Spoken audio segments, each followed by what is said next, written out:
she does have a few things to say about Zakia. You're welcome.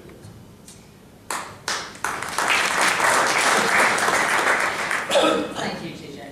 And it's an honour to speak this evening about Zakia at an event like this that brings all of the aspects of Zakia together. But I'm going to talk a little bit about Zakia as a councillor. Forgive me, I may repeat a couple of things at the beginning that have already been said, but I think they're important in setting out why Zakia makes such a very special councillor.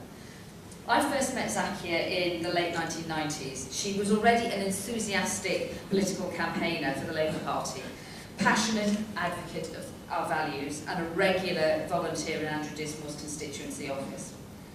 Zakia's natural charm and warmth, her quiet dignity and poise, and her instinct for helping those in need, all those traits that made her a respected and popular community activist, rely on quiet tenacity and determination.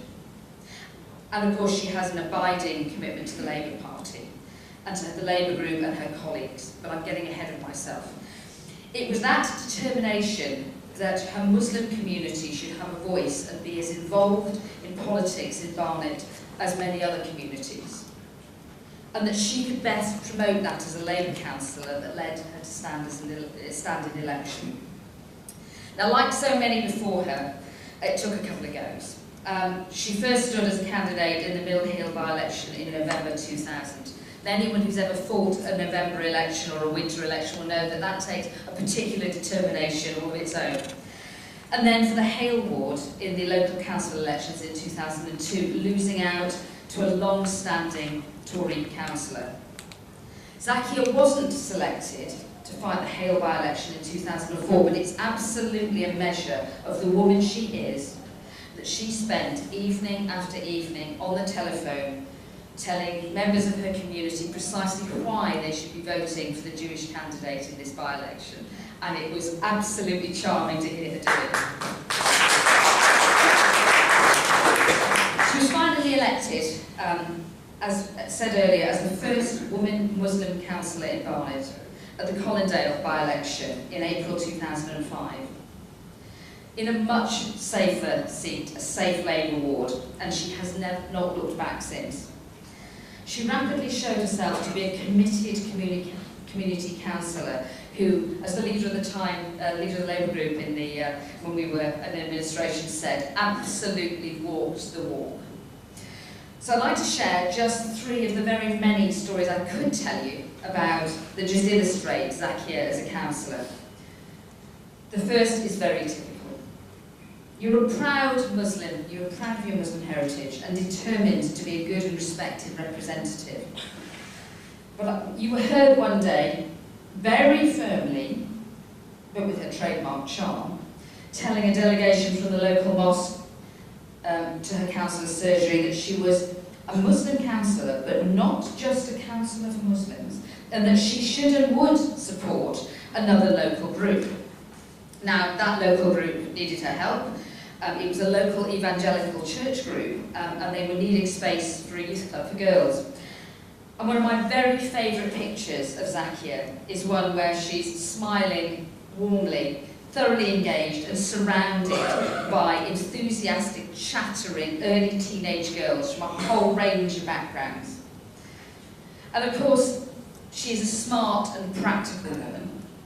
As leader of the Labour group some 10 years ago, I got all our councillors to commit to 3 specific commitments, 3 projects, in the town hall, as a campaigning political councillor and as a community councillor. Clever Zakia rolled them all into one. A campaign for the local mosque to be able to continue Friday prayers in the Graham Park Community Hall once it was taken over as part of the regeneration project.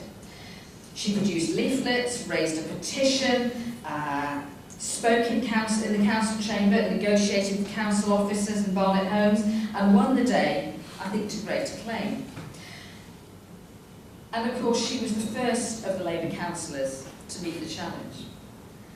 And that's Zakia's USP as a councillor. She's committed to her community. She's ready to go to the extra mile, even at times when it's been to the detriment of her health. She's been and still is a school governor. She sits on the Graham Park Regeneration Board, has been involved in women's interfaith work in the borough, and myriad other groups. She served on various committees in the council, including health scrutiny, where she brought a very particular perspective to that role, and she served on the licensing committee. She's been vice chair of the Labour group for a number of years now, ably taking the chair when needed at our group meetings, and of course bringing her characteristic wit and wisdom to our group executive meetings. And of course, those who know her in other parts of her life know that she's a demon fundraiser, and we're currently working on a whole bunch of projects to fund the next local elections in Barnet, well, for the Labour group. She is an indomitable Labour Party campaigner. She's now part of a 3-woman councillor team in Colindale. As you saw from the photograph, our ladies in red. And they are quite a team. And they're currently taking on the Tory Council about the lack of community, or the lack of replacement community facilities in the Drain Park Regeneration Project. Zakia is special. She's committed to Barnet, the Barnet community, and to Barnet Labour. She is fiercely loyal to her fellow councillors. And I know that they, and we have 2 here tonight, they will be as proud as I to call her a friend and a colleague. Zakia, it's your evening. Thank you.